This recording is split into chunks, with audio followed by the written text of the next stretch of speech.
So maybe you know you need to talk to your autistic tween about puberty. You know puberty matters, and you know body changes are happening or about to happen, and you know they need clear information. But at the same time, you do not want to flood them. You don't want to dump too much information on them at once, and you do not want to make the conversation feel heavy or awkward. You also don't want them to shut down, walk off, or end up feeling more confused than they were before. And a lot of parents get stuck right there because they know puberty needs to be talked about, but they're also scared of making it too big. Now, I've spent more than 30 years helping families teach sex ed in ways that actually work in real life. And one thing I see all the time is this: parents often think the only two options are say too little or say way too much. But that's not actually true. There is a middle ground. And for autistic tweens, that middle ground usually works best. Because what they often need is not one huge puberty talk. They actually need puberty explained in ways that are clear, small, concrete, and low pressure. So, in this episode, I'm going to walk you through why puberty talk often becomes too big too fast, what autistic tweens usually need instead, and what a small, complete puberty conversation can actually sound like. What if talking to your tween about sex felt cringe-free and more natural? Welcome to Sex Ed for Tween Parents, where sex ed stays real. This season, we're focusing on autistic tween and what helps sex ed actually land. I'm CATH HAKANSON, sex educator, autistic AuDHD mum, and I'm here to help you move from panic and pressure to sex ed that's just bloody effective. And stay with me because at the end, I'll give you a 1-minute challenge that will help you start this without making it a giant thing. The first thing I want to say is this: talking about puberty does not mean just sitting your child down and explaining everything all at once. Does not have to be one massive conversation. And it does not have to cover every body change, every feeling, every hygiene issue, every body part, every emotion, social issue, and future possibility in one go. And in fact, for autistic tweens, that approach usually makes things harder. A lot of parents start puberty talks with good intentions. They think, I need to make sure my child knows what's coming, or I need to cover all the important stuff. I need to prepare them properly. And look, that makes sense. But then the conversation, it gets bigger and bigger.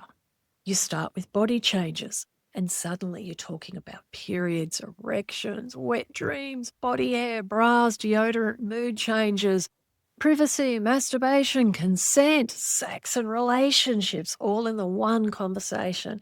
And that's a heck of a lot. And when parents are anxious, they often talk more.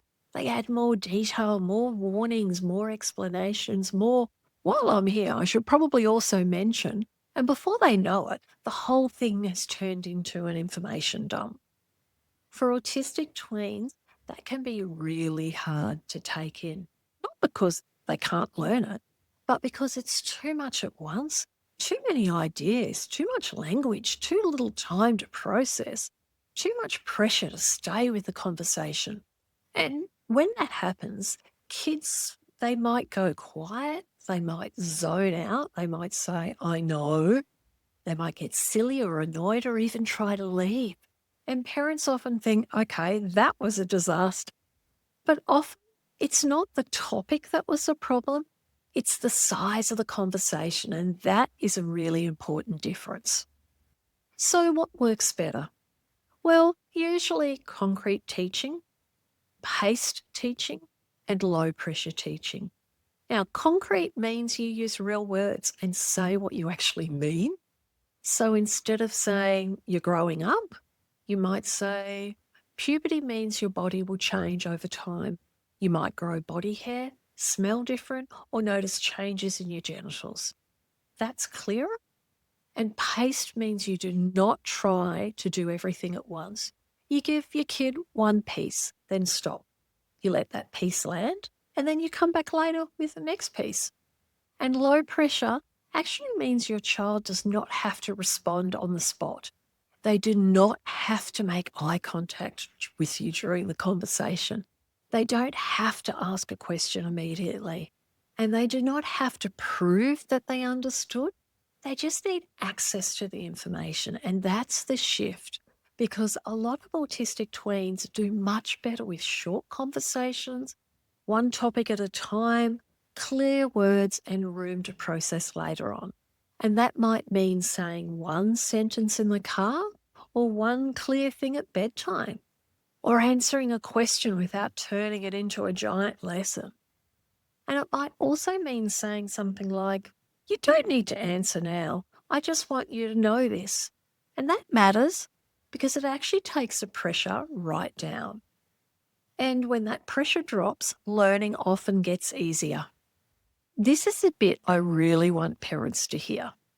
A puberty conversation can be small and still be complete. It doesn't have to be too big to be useful. So instead of trying to explain all of puberty in one go, you can choose one small topic and finish that one topic clearly. So for example, puberty means your body will change as you get older. One normal change is that your sweat can smell strong, which is why people start using deodorant. That is one complete conversation. Or you can talk about breasts. So breasts can start growing during puberty, and sometimes they feel sore or tender, and that's normal. That's enough. Or you might say, during puberty, people with penises can get more erections, which means the penis gets firm and pokes out. And that can happen for lots of reasons, and sometimes for no obvious reason at all. That's enough too. Or you might say, periods are when blood comes out of the vagina. Usually happens about once a month, and it means the body is going through a normal puberty change. Again, that's enough. And that is what I mean by small and complete. You don't need to do the whole puberty unit at once. You just need to give one usable piece of information at a time. And when you do that, puberty stops feeling like this huge mountain you have to climb in one day, and it starts to feel much more doable. And that helps you and it helps your child, because they're far more likely to come back for the next piece if the first piece did not overwhelm them. So if you've been putting off the puberty talks because you're scared of making it too big, I want to remind you of this. It does not have to be big, it just has to be clear. And that is usually enough to start. And if you're listening and thinking, okay, Kath, that feels much more doable, but I still want help knowing what to say, that is exactly where I want to help. So if this episode has you thinking, okay, I can see now that I do not need to explain all of puberty in one massive conversation, and you want help making those conversations clearer and easier, that is exactly why I created my neuro-affirming sex ed guide. It's designed to help you teach bodies, puberty, and all the things you need to chat about in ways that are clear and practical and easier for neurodivergent kids to process. So instead of trying to figure it out on your own and on the fly, you've got something solid to work from, and you can stop feeling like every conversation has to do everything. If that sounds like what you need, it's free, and you can go and grab it at neuro-affirmingsexed.com, or just click the link below in the show notes. Because puberty talks, they don't need to be bigger. They actually need to be clearer. Now, here is your 1-minute challenge that I promised you for today. Say one neutral sentence about a puberty change this week. Just one. Something like, puberty can make your body smell different, which is why people use deodorant. Or, body hair, it's a normal part of puberty. Everyone grows it. Or, periods are a normal body change for people with uteruses, even if they feel annoying. Or, erections can happen during puberty, and sometimes they happen for no real reason at all. Just one sentence. No big talk, no lecture, and no pressure to keep going, because that's often how puberty conversations start best. One clear, neutral sentence at a time. Thanks for joining me for this episode of Sex Ed for Tween Parents. And if this episode helped, I'd love it if you left a quick review. Helps more parents like you find the podcast and realize they don't need to make puberty talks huge to make them helpful. And don't forget to grab the Neuro-Affirming Sex Ed guide at neuro-affirmingsexed.com or in the show notes. And next episode, we're talking about why privacy rules need to be taught more explicitly. Happy talking.